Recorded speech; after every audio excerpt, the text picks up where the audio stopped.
Hey Grizzlies, we're coming to you today with information on scholarships. This is Mrs. Ring, and I'm going to give you some general tips on scholarships and applying for them.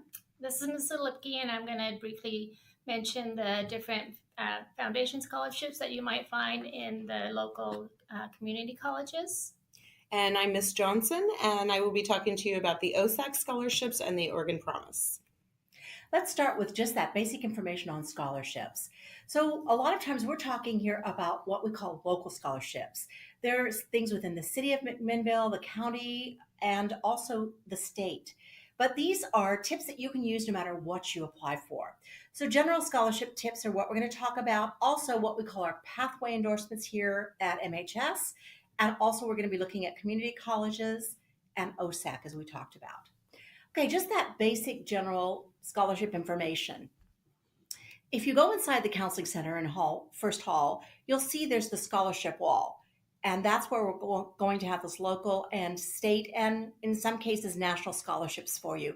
There's over 50 local and pathway scholarships, and you'll find them there. So there is a scholarship out there for everybody. So keep that in mind. It could be academic, it could be related to sports, it could be just a different kind of ethnicity, community involvement with Kiwanis and Rotary. So just know that those options are out there and come in because the enrollment will start and then they're open for a little bit of time and then they'll close. So you want to check in each week because there's always something new and there's always something expiring. Okay, March is the month that many of these local scholarships will become available. And typically they're due in May, although some of them again in April. So, again, you do want to find that wall in the counseling center and know exactly what's going on. Also, we do post weekly in the Career and Counseling Center website. You will find it there as well. Okay, so just general scholarship tips. Research early because sometimes you wait, okay, my deadline's not until, let's say, May 1st. And on the 30th of April, I'm suddenly starting to look at this. So make sure when you pick up one of those applications that you read the eligibility requirements because each one can be different. Get yourself organized with everything you're going to need for that application process. Typically, there will be some financial aid information needed. And so if you have your FAFSA report, have your 1040 information and all of those things available for financial aid, then you could also add that information. Also, watch those deadlines because, again, they're going to be different from each one. And when you do get the application done, send it in early. Don't wait until the deadline because suddenly the organizations on the other end are going to have all of these applications coming in. They might have had a chance to review yours if it was early. And then don't be afraid to talk about the wonderful things that you do. Sell yourself. You've got amazing qualities, and all they see is what's on paper. So you've got to sell yourself well and be thorough in your application. Make sure you get all those details. If they ask for so many words, make sure you've got them. If they're asking for specific questions, make sure you answer them carefully and thoroughly. And don't forget to proofread. Ask someone to look over it. And may I also ask that this be your work, not your parents' work, because the scholarship committees are looking for the work of high school students. And if they suddenly see this perfect paper written by some kind of a college graduate, it doesn't really reflect who you are. It's not going to get all of those pieces about you. And then make sure that you save copies of everything that you do. Also, check emails for information. So, also, when you get that process done, write a thank you note to the committee for taking the time to consider you for the application. Okay, what is it scholarship committees are looking for? Committees, just like colleges, look at the whole student. So they're typically going to ask you for the application, a transcript, and there could be some other information financial aid related. So make sure all of those pieces are done and think of what makes you stand out. So is it your academics, your service, your character? Those are the types of things they're looking for a well-rounded student who is strong in all of those areas. Standout qualities, all of those things that are ready for you. So what you should be doing now is filing your FAFSA application, which opened October 1st. You can find that website at fafsa.ed.gov, which stands for Free Application for Federal Student Aid. And constantly update your senior brag sheet. Throughout the year, you've been doing all kinds of different activities. That information is valuable for resume writing, for recommendation writing, and for you as you're planning out your application. So you're also going to be submitting what's called an OSAC scholarship application. That's the Office of Student Access and Completion. And once again, I can't say it enough. Check that scholarship wall weekly and research, in addition, other local, college, state, and national scholarships. Keep in mind, if you've applied to a college or university, there's a merit scholarship that you don't necessarily need to apply for. It comes with your application and your grade point average. So keep in contact with your college to complete the federal aid process and those emails that they're sending to you. And finally, keep those grades and attendance up. You don't want to give up now. Finish strong. We're going to talk a little bit about the foundation scholarship applications, and we've noted the 3 colleges here: Chemeketa Community College, Mount Hood Community College, and Portland Community College. Those specifically because those are the ones that our students kind of tend to gravitate to. So again, each one of these have their own specific foundation scholarship, and as you can see, they each have different deadlines on when those scholarships are due and also when they open up.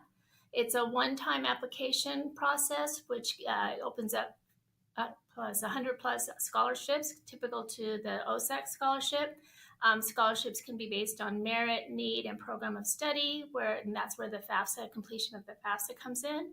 And you apply through your specific college account. So when you apply to that college, you'll be their student and you'll have an ID number and you'll have your own account, and that's how you would apply for these foundation scholarships.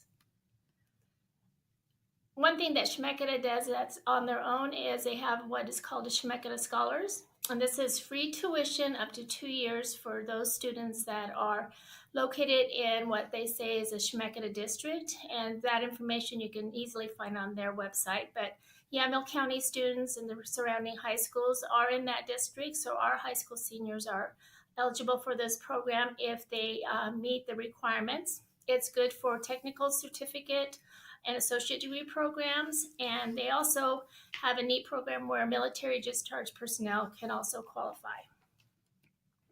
So here are the requirements I mentioned earlier for the scholars. It's a 3.5 unweighted cumulative GPA, and that's at the end of your 7th semester.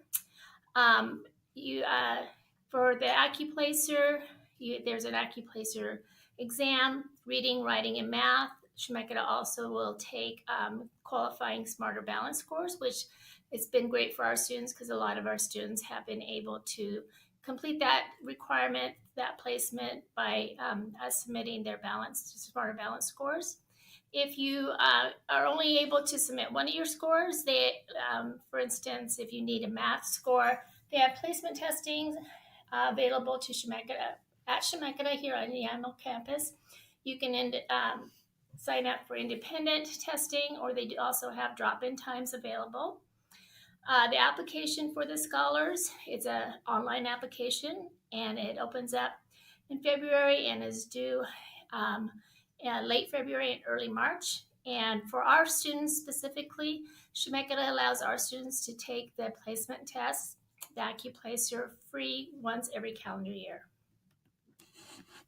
So now we're going to talk about the OSAC scholarship program, which includes over 500 different scholarships that you can apply for in just one application.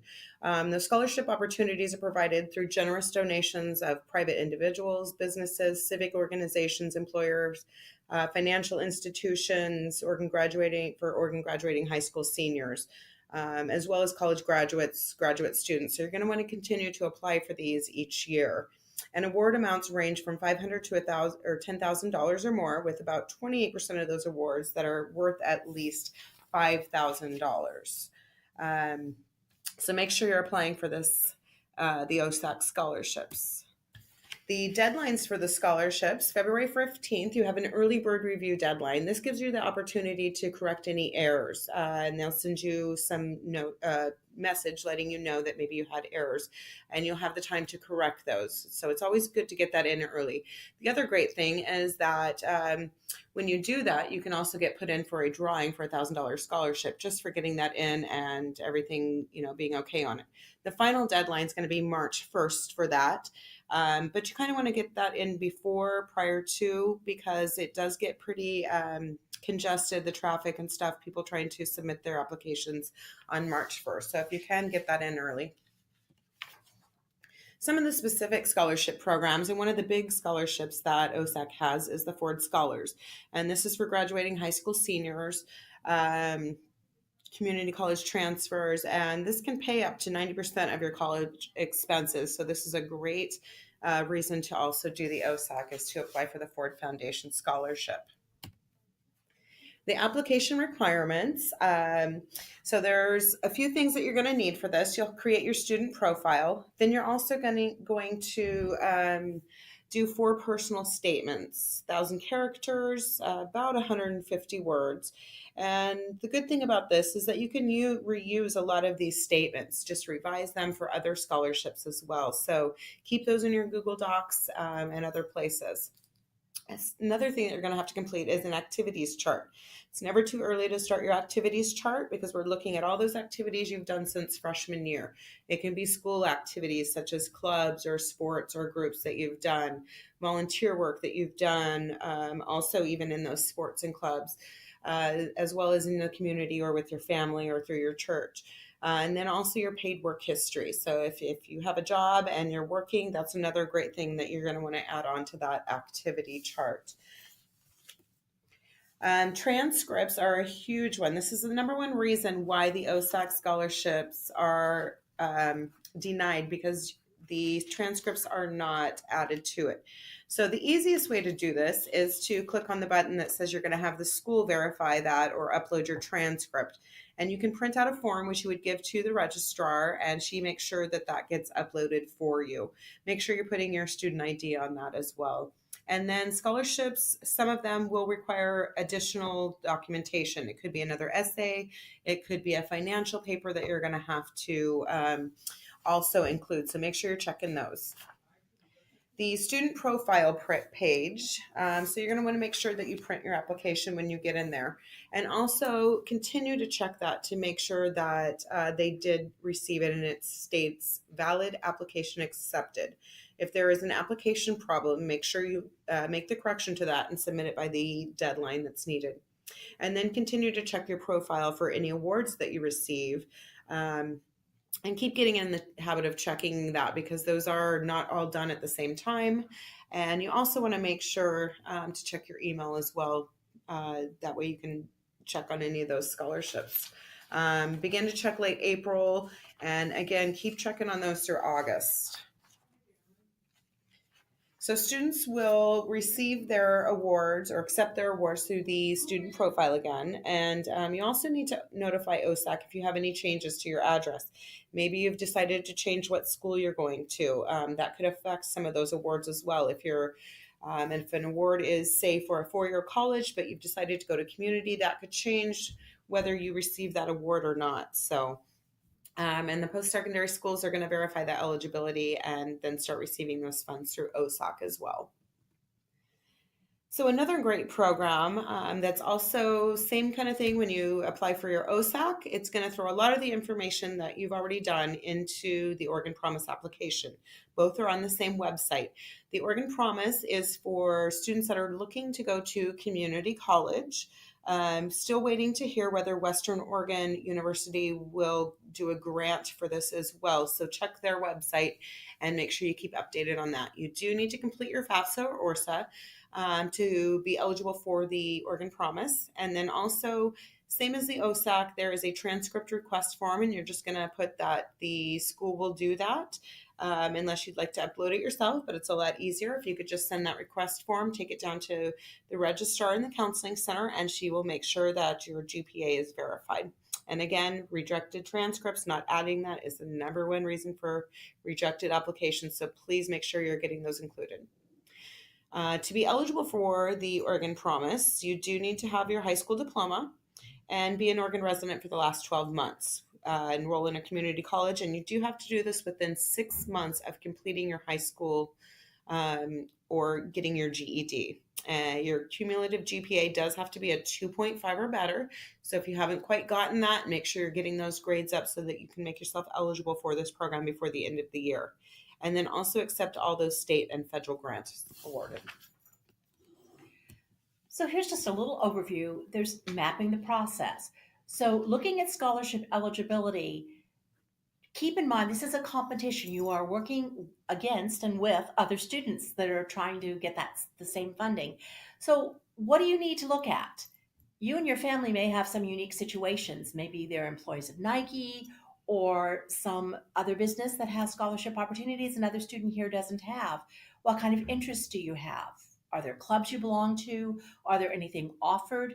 Do you have relatives, grandparents, or anyone also that could have some options for you? So don't limit yourself on the possibilities, explore them all. And here's some additional resources. So we mentioned OSAC. There's also FastWeb, and there's some other ones here that you can look at as well. But keep in mind, you want credible sites. If you feel uncomfortable with what you're seeing or what they're asking, pass that one by. And you can always double check it on this scam one at the bottom because there are people out there that may not be the best for you. So enjoy the process. And again, if you have any questions, please feel free to ask any one of us. Thanks, Grizzlies. This is Mrs. Ring And Mrs. Lipke, And Miss Johnson. good luck.